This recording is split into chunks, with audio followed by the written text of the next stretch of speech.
There are moments in life when everything just clicks into place, and you realize how much you've been fooling yourself. For me, that moment came on my 38th birthday. It all started when I called my mom to check in. She sounded off, like something wasn't quite right. She told me she and Dad were sick, too sick to come to my birthday celebration. She even put on a little act, faking a cough like she had something in her throat. My heart sank, but I didn't question it. I just accepted her excuse, the one that said they had to skip my birthday because they didn't want to get me sick. It felt genuine, and I trusted her. I didn't know, at that point, that everything was a lie. If you had asked me years ago whether something like this could happen in my life, I would have laughed. My parents aren't perfect. They had their flaws, like anyone else, but they taught me family comes first. They taught me that no matter what, you stick together. That's why I helped when they needed money, why I took over their mortgage when they nearly lost the house. I didn't hesitate because I thought it was my duty, as a son, to step in. But I didn't even get asked this time. I wasn't even meant to know. It wasn't until my uncle, a few drinks in, let it slip. I was sitting with him and a few friends at a restaurant, celebrating my birthday without my parents. He wasn't even trying to bring it up, but there it was. They're on a trip, he said. A family trip, with my sister, her husband, and their kids. And there I was, thinking they were at home, sick. I had been lied to. The worst part? This trip wasn't a last-minute decision. It had been planned for months. They knew my birthday was coming up, and they still chose not to invite me. That gut punch hit me harder than I ever expected. I felt my stomach twist, and my head went fuzzy. All I could hear was the sound of my uncle's voice, drunkenly explaining how they thought I wouldn't mind missing out, because I didn't enjoy family vacations like they did. I was the fool, the one who had been taken for granted all these years. I spent the rest of the evening trying to hide the hurt, forcing a smile and pretending everything was fine, but inside, everything was breaking apart. It wasn't just the lie about my birthday. It wasn't just about the vacation they didn't invite me to. It was about how they had treated me all these years, how they made me feel like I was less than me sister, like I was just the backup son, the one who didn't have a family of my own, the one they could always rely on to help them financially. I was always the one to pay the bills. My sister, with her perfect family, never lifted a finger. I'd been carrying their mortgage for 5 years. 5 years of doing the heavy lifting, keeping the roof over their heads, while they barely acknowledged it. And now, they had lied to me, pretending to be sick while they were off enjoying themselves with my sister. I went home that night feeling hollow. Something inside me shifted. I wasn't sad anymore. I was just done. I had been the quiet one for too long, the one who accepted their favoritism and their constant disregard for me. But not anymore. I made a decision. The next morning, I opened my laptop, logged into my bank account, and with one click, I stopped the mortgage payments. No warning, no explanation. I just stopped. I was done playing the role of the obedient son who always picks up the slack. I didn't call. I didn't text. I just carried in with my life, waiting for them to notice. I didn't have to wait long. A week later, my phone was flooded with missed calls and messages from my parents, my sister, and even some family friends. But I didn't reply to a single one. They were all just noise now. Then, one day, as I was getting ready to block them all, there was a knock on my door. I already knew who it was. My parents were standing on my doorstep, both looking upset. My mom had her arms tightly folded, and my dad looked like he had just swallowed something bitter. "Jacob," my mom said, trying to sound sweet, "we need to talk." I sighed and leaned against the doorframe. "Talk about what?" She blinked, clearly surprised by my tone. "We saw that this month's mortgage wasn't paid. That had to be a mistake, right?" I gave her a little smile. "No mistake. I've decided I'm not doing aita anymore." Their faces were a mix of shock and disbelief. My dad took a step closer, his voice trying to sound reasonable. Jacob, we thought you understood. Family supports one another. I couldn't help but laugh. Family? Supporting one another? That's rich. Like how you treated me on my birthday? Neither of them said a word. My mom's face twisted into something I couldn't quite describe. Oh, please, Jacob, she said, rolling her eyes. You're really this upset over that? It wasn't meant to hurt you. I couldn't hold back anymore. You didn't even bother inviting me. You didn't tell me the truth. You didn't even come up with a better excuse than tell the loser we're sick. My voice shook with anger. Her face stiffened as the realization hit her. Sheck knew I knew. My dad, trying to steer the conversation, said, Son, it was just a little trip. You don't even enjoy those kinds of vacations. We thought you'd prefer to do your own thing. I nodded slowly. Yeah, I did. Something else. I spent my birthday without my parents. And guess what? That helped me see things clearly. My mom squinted, clearly confused. See what? That I don't owe either of you anything. My voice was colder than I had ever allowed it to be before. The words felt freeing, like I had finally broken out of a cage I didn't know I was locked in. And that's when the real drama began. My sister, Deborah, showed up at the door, looking like she'd been dragged out of bed, her face full of concern. What's going on? She demanded, her eyes flicking between me and our parents. I crossed my arms and said flatly, Yep, that's exactly what I'm doing. She rolled her eyes, clearly upset. Wow, so selfish. Just because you're mad about your birthday, you're leaving mom and dad with nothing? I smiled, almost in disbelief. Hey, Deborah, who's been paying the mortgage for the past 5 years. Her jaw dropped, and her eyes went wide. Wait, you paid their mortgage? She asked, her voice faltering. I nodded. Yeah. While you were on that vacation with them, I was the one making sure they kept their house. Deborah stared at me, clearly processing this new information. You've been doing it all this time? She whispered. I didn't even need to answer. She looked back at our parents, her face going pale as the realization hit her. You never told me, she finally said, her voice quieter now, a little shaky. Mom waved her hand dismissively. Oh, Deborah, sweetie, we didn't want to worry you. I almost laughed out loud at that. Didn't want to worry her? I scoffed. But dumping it all on me was fine? Deborah took a deep breath, trying to get her bearings. So when you say you're done paying, you mean that's it? I didn't hesitate. Yes. Now it's your turn. Panic spread across her face. I can't handle this. We just got a new car, and we're planning a trip to Universal Studios for the kids. My dad jumped in, trying to protect his perfect image. Deborah has children to take care of. She can't just suddenly take on that kind of cost. Oh, but I could, I retorted. I guess I just didn't have Errol family like you, so I was the one expected to pick up the slack. Deborah was speechless for a moment. Then she turned to our parents, looking furious. Wait, why didn't you ever ask me for support? Her words hit them like a slap. They had never seen her stand up to them before. She was always the golden child, the one they could rely on, but now she was seeing them for who they really were. You always said Jacob was the selfish one, she said, her voice shaking with emotion. They didn't know what real commitment meant, that I was the one who had to keep the family together. She turned and looked at me, her expression softening. But really, you just didn't care. I stood still, feeling like a weight was lifting off me. My mom tried to grab Deborah's arm. Darling, don't be so dramatic. But Deborah stepped away. I'm not listening to this. Then, looking back at me, she said something I never thought I'd hear. I'm sorry, Jacob. I stared at her, stunned. For the first time in my life, I heard her apologize. But then she added, You know what? Forget it.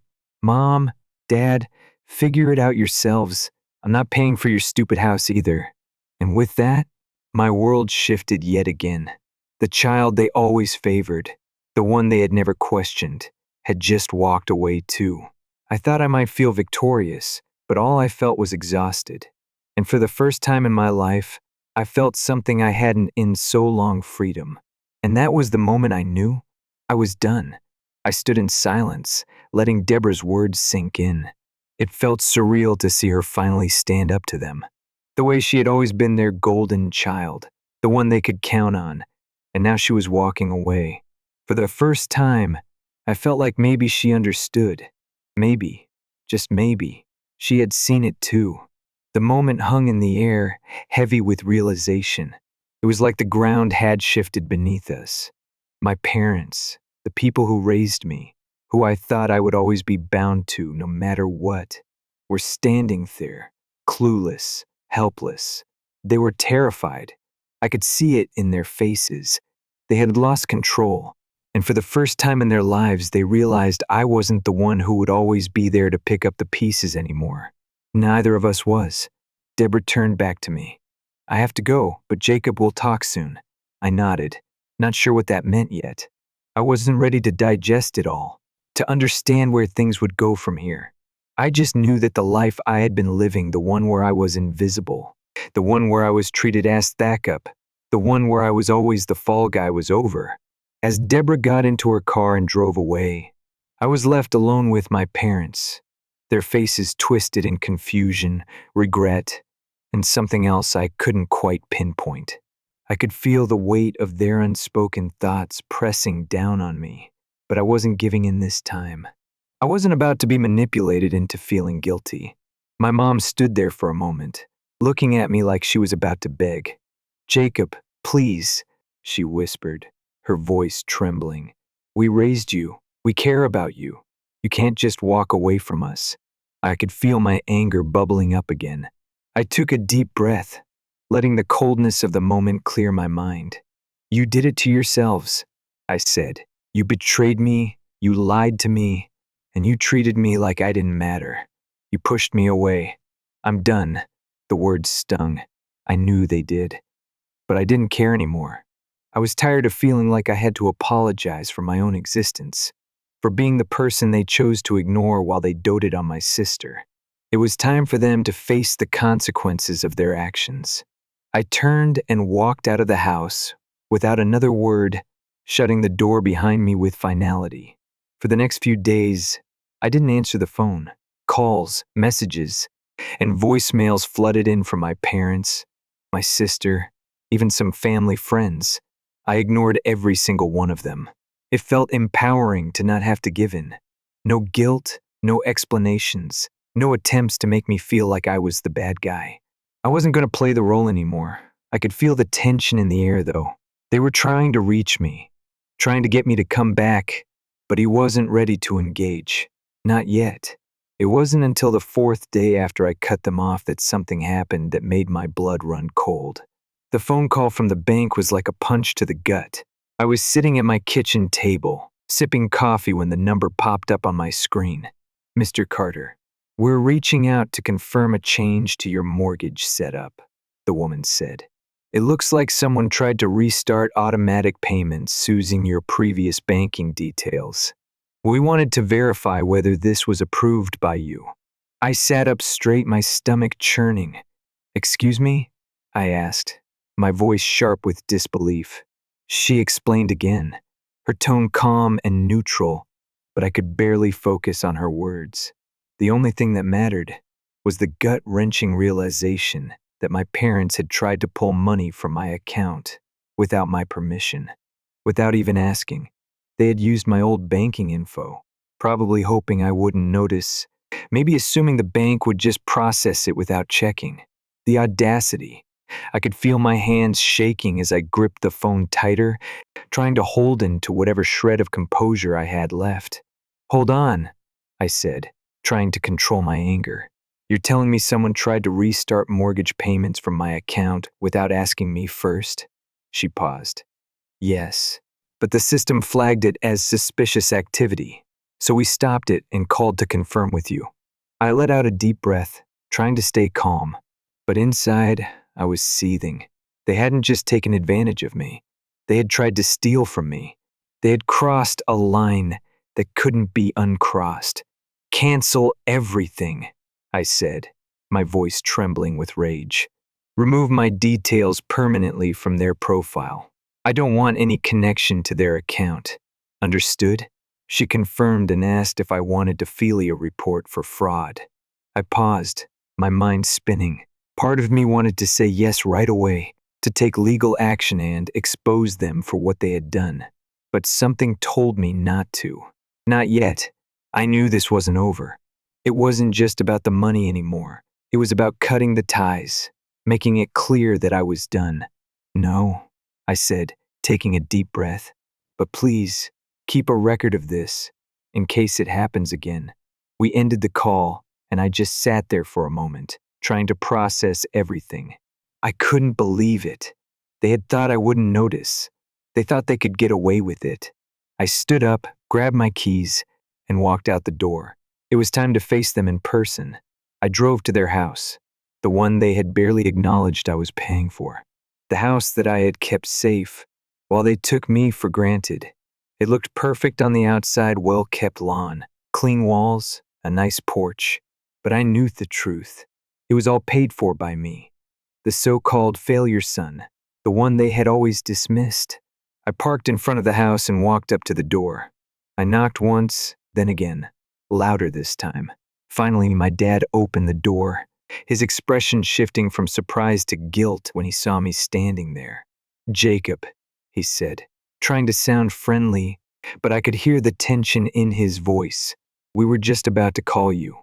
I cut him off, stepping right past him. "Did you seriously try to restart mortgage payments again behind my back?" His expression shifted. "Son, that was just a mistake. Confusion," he stammered, but I wasn't having it. "Stop lying," I said, my voice sharp. I turned to my mom, who was sitting quietly on the couch, avoiding my gaze. "Whose plan was it?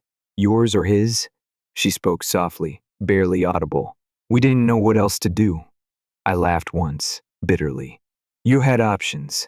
You just didn't like the one where I said no. It wasn't stealing," my dad snapped, his voice rising. "We've been covering the cost for years. You thought I wouldn't notice?" I interrupted. "You thought I'd be too dumb to figure it out?" Silence. The kind that makes your skin crawl. I paused, taking a deep breath to steady myself. "All right, here's how this is going to go. 1. You're handling your own bills now. 2.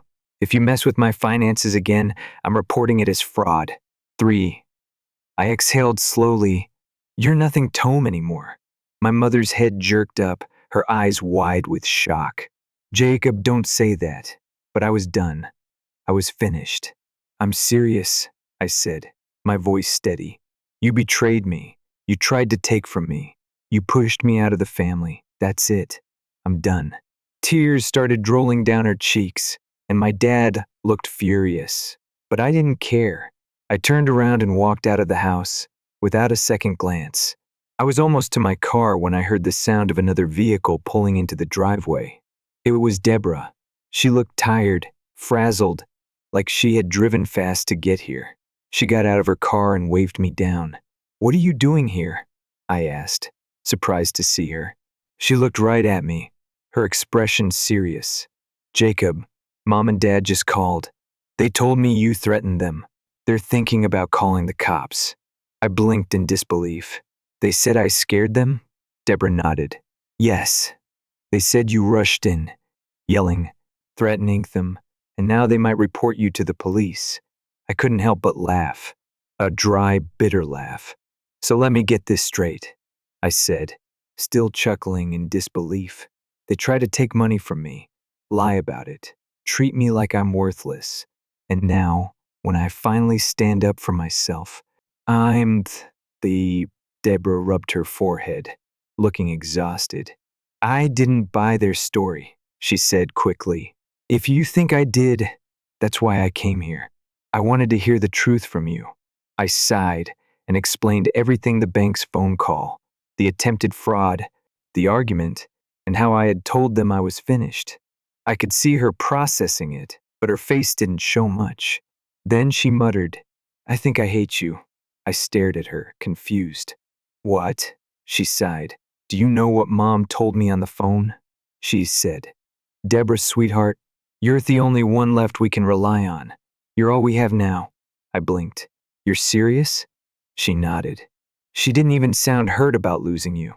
She sounded annoyed, like you were a problem she didn't want to deal with. That hit harder than anything else. It broke something in me. I grabbed my phone, opened my contacts list, and found both of my parents' numbers. I blocked them. Then I opened a new message thread with my cousin, my uncle, and the friends who had actually shown up for me on my birthday. I sent a simple message, changing numbers. If you get messages from my parents, don't respond. Deborah stood quietly, watching me. Are you really doing this? She asked, her voice softer now. I nodded. New number, blocking them everywhere. I'm finished, she sighed, a faint, sad smile in her face. Not anymore. They don't love us, Jacob.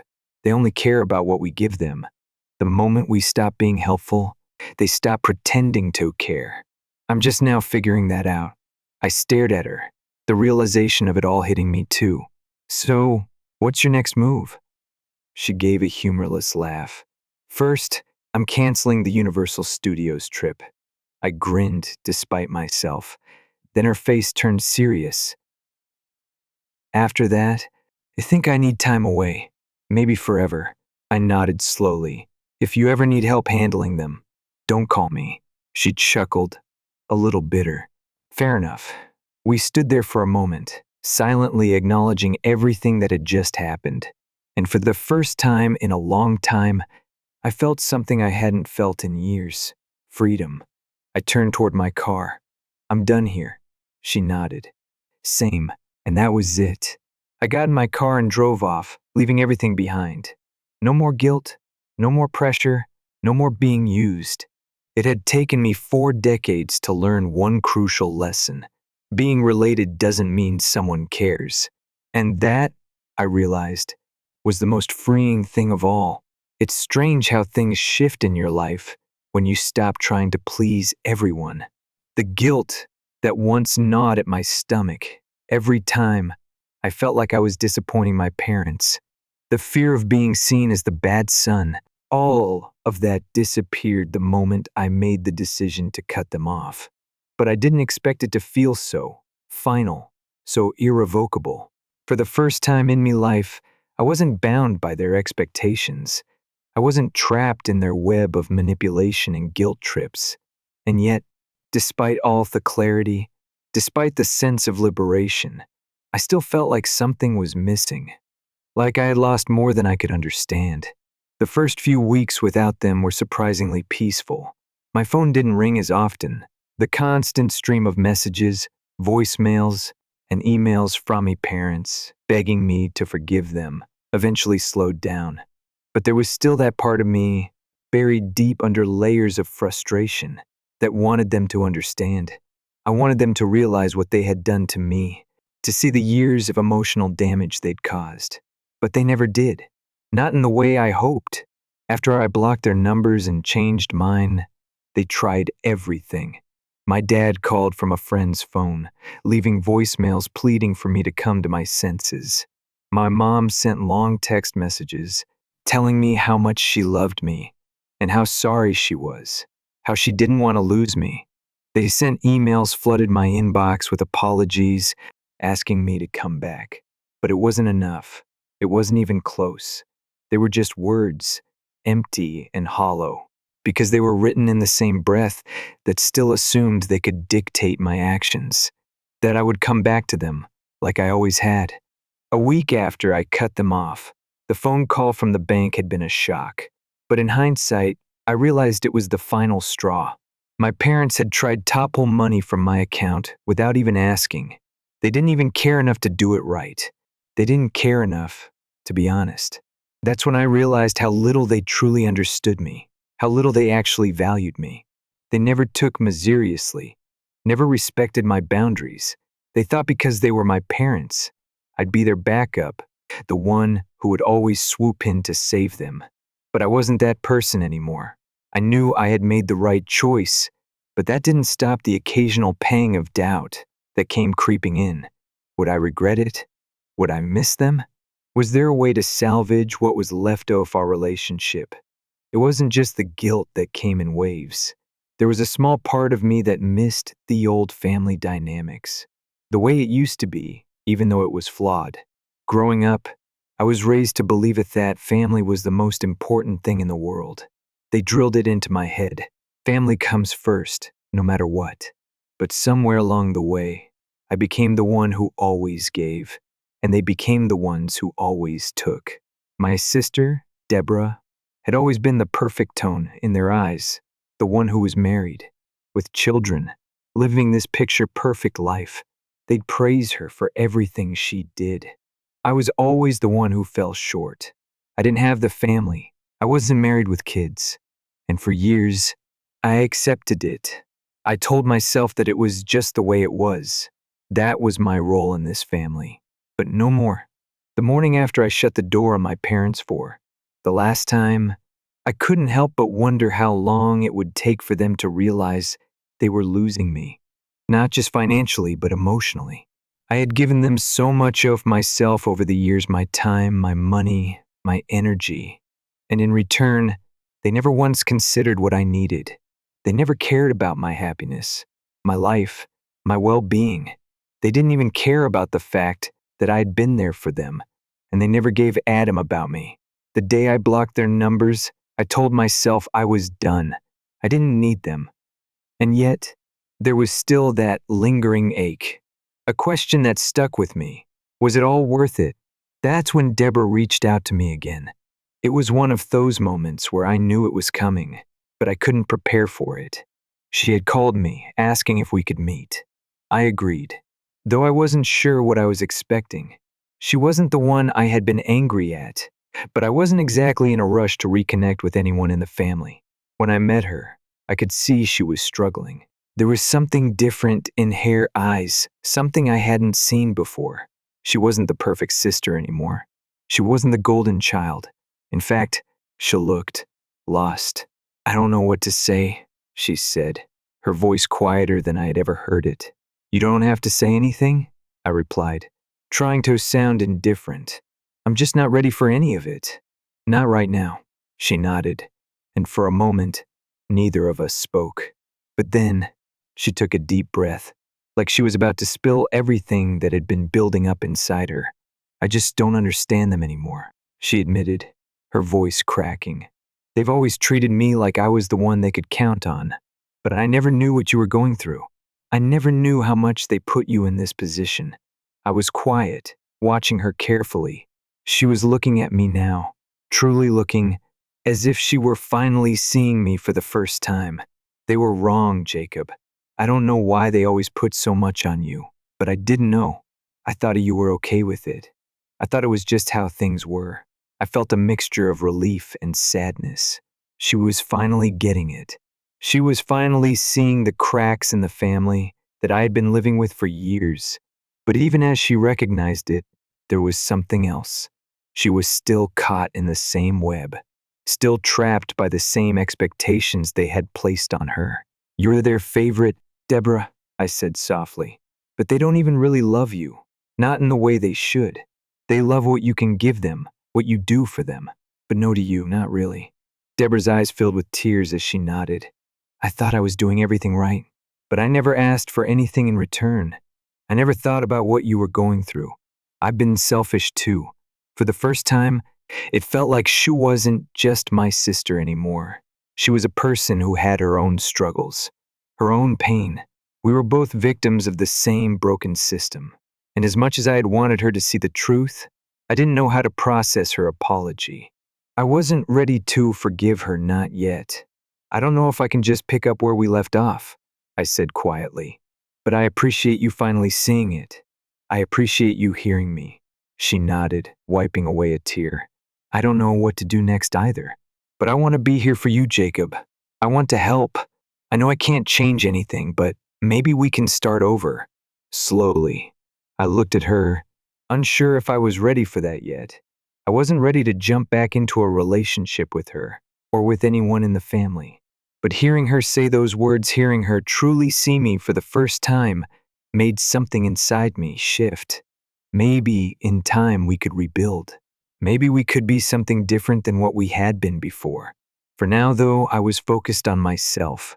on rebuilding my life without them. I had spent so long living for them, trying to make them proud, trying to meet their impossible expectations. But now it was time for me to live for myself, to figure out who I was without the weight of their demands and their judgments hanging over me. I had started over, and the first step in that was taking control of my own life. The days and weeks that followed were a blur of small, quiet victories. I changed my routine, picked up new hobbies, reconnected with old friends, and slowly started to understand what it meant to live for me. The pressure I had carried for so long lifted, piece by piece. I wasn't defined by my parents' choices anymore. I wasn't their safety net. I was me. And as for my family, they were still there, still trying to find ways to get back in, still trying to convince me to forgive them. But I wasn't ready to let them back in, not yet. Not until I knew I was strong enough to handle it on my terms. For the first time, I was free. And that freedom, it felt like the most precious thing I'd ever had.